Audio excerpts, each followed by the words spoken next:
Welcome to Gnanaprasuna astro channel. ఇవాల్టి వీడియోలో మనం తెలుసుకోబోయే విషయం ఉభయ లగ్నం జీవిత భాగస్వామి ఉద్యోగం అనే అంశం. వైవాహిక జీవితంలో అనేక సమస్యలను ఎదుర్కొనే లగ్నాలు ఉభయ లగ్నాలు.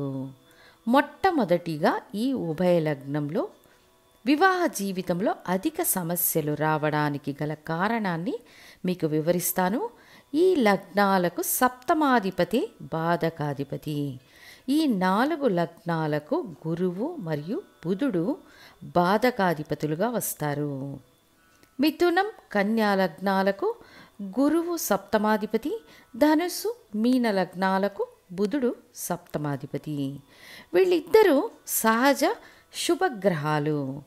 శుభగ్రహాలకు కేంద్ర ఆధిపత్యం వస్తే అంటే ఒక కట్టడానికి 4 పిల్లర్లు ఎలాగైతే బలాన్నిస్తాయో జ్యోతిష శాస్త్రంలో కేంద్ర స్థానాలు చాలా బలమైన స్థానాలు.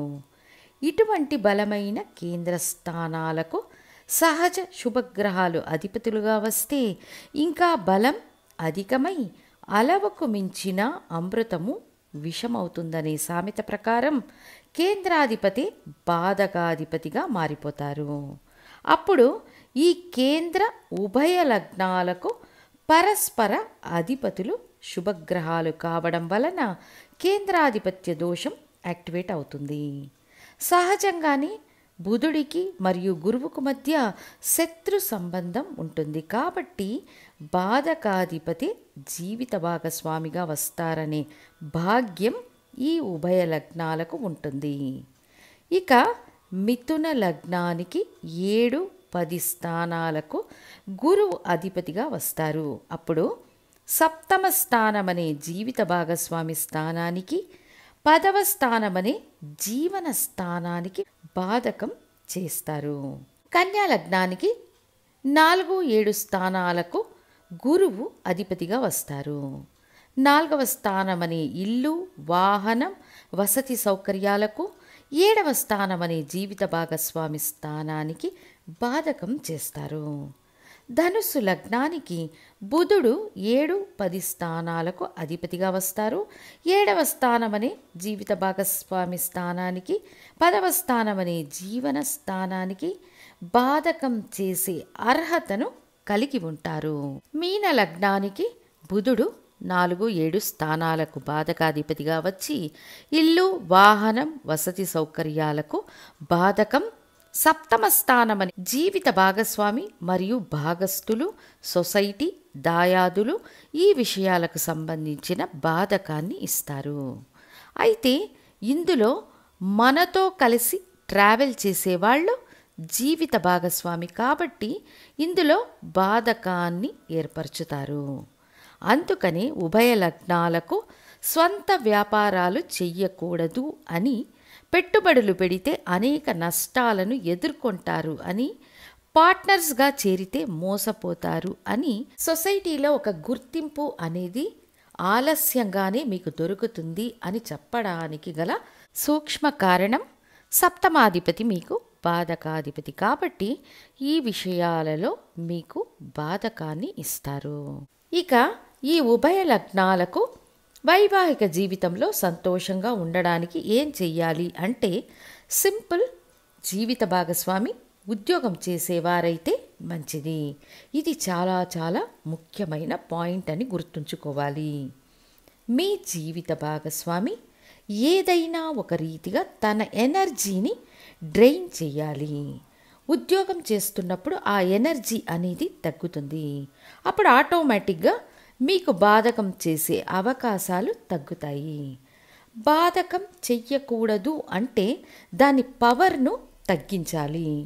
ఉభయ లగ్నాలలో జన్మించిన స్త్రీల జీవిత భాగస్వాములు మోస్ట్లీ ఉద్యోగానికి వెళ్ళేవారుగా ఉంటారు. అయితే ఉభయ లగ్నంలో జన్మించిన పురుషుల జీవిత భాగస్వామి ఖచ్చితంగా ఉద్యోగానికి వెళ్ళేవారై ఉండాలి. లేదా ఏదైనా ఒక చిన్న లెవెల్లో ఏదైనా బిజినెస్ వంటివి లైక్ టైలరింగ్, బ్యూటీ పార్లర్ వంటి వృత్తులను లేదా ఏదో ఒక కంపెనీలో సర్వీస్ ఓరియంటెడ్గా పనిచేస్తూ ఉండాలి. ఏదైనా ఒక విధంగా మీ జీవిత భాగస్వామి ఖచ్చితంగా పనిచేస్తుండాలి. ఇటువంటి పనికి వెళ్ళే జీవిత భాగస్వామి అమరిన ఉభయ లగ్న జాతకులకు పాదకం జరగకుండా క్రమంగా తగ్గిపోతుంది. పనికి వెళ్ళే జీవిత భాగస్వామి అమరి ఉన్న ఉభయ లగ్న జాతకులకు ఇల్లు, వాహనం, ఆర్థిక విజయం, ఆస్తులను సమకూర్చుకోవడం సులభంగా ఉంటుంది. లేదంటే ఇల్లు, వాహనం వంటి వాటి ద్వారా నష్టాన్ని అనుభవించిన వారు చాలామంది ఉన్నారు. ఉభయ లగ్న జాతకులు బాధకత్వాన్ని నివారించడానికి ఈ నియమాన్ని అనుసరించడం చాలా ముఖ్యం. ఇందులో మిథున లగ్న జాతకులు మొదటిగా ఉంటారు. తర్వాత ధనుస్సు లగ్న జాతకులు మొదటిగా ఉంటారు. ఎందుకంటే 10వ స్థాన రీతిగా బాధకత్వం యాక్టివేట్ అవుతుంది. కాబట్టి ఉద్యోగం లేదా ఏదైనా ఒక పనికి వెళ్ళే వారిని జీవిత భాగస్వామిగా తెచ్చుకోవాలి. అప్పుడే వారు తమ వ్యక్తిగత అభివృద్ధిని, పురోగతిని మరియు ఆర్థిక విజయాన్ని పొందగలరు. అలా చెయ్యకపోతే వీళ్ళిద్దరి మధ్య పెద్ద పెద్ద భేదాభిప్రాయాలు, అనవసరమైన సమస్యలు, బాధకము, కొన్ని సందర్భాల్లో విడాకులకు కూడా దారితీసే పరిస్థితులు ఏర్పడతాయి. బాధకం ఎక్కడి నుండి వస్తుంది అంటే జీవిత భాగస్వామి ద్వారా వస్తుంది. కాబట్టి అది డ్రైన్ అవుట్ అయిపోవాలి. బాధకత్వం యొక్క స్వభావాన్ని మరొక వైపుకు మళ్లించాలి. ప్రొద్దుటి నుండి సాయంకాలం వరకు కష్టపడి పని చేస్తుంటే 90% బాధకం తగ్గిపోతుంది. ఇందులోనూ ఇతరుల సమస్యలను తీర్చే వృత్తిలో ఉన్న జీవిత భాగస్వామి అవుతే ఇంకా మంచిది. ఉదాహరణకు డాక్టర్, ఆడిటర్, లాయర్ ఈ రకమైన వృత్తులు ఉభయ లగ్న జీవిత భాగస్వామికి ఉంటే చాలా మంచిది. కాబట్టి ఉభయ లగ్నంలో జన్మించిన స్త్రీలైనా పురుషులైనా సరే ఫస్ట్ పాయింట్ సమాన హక్కులను జీవిత భాగస్వామికి ఇవ్వాలి.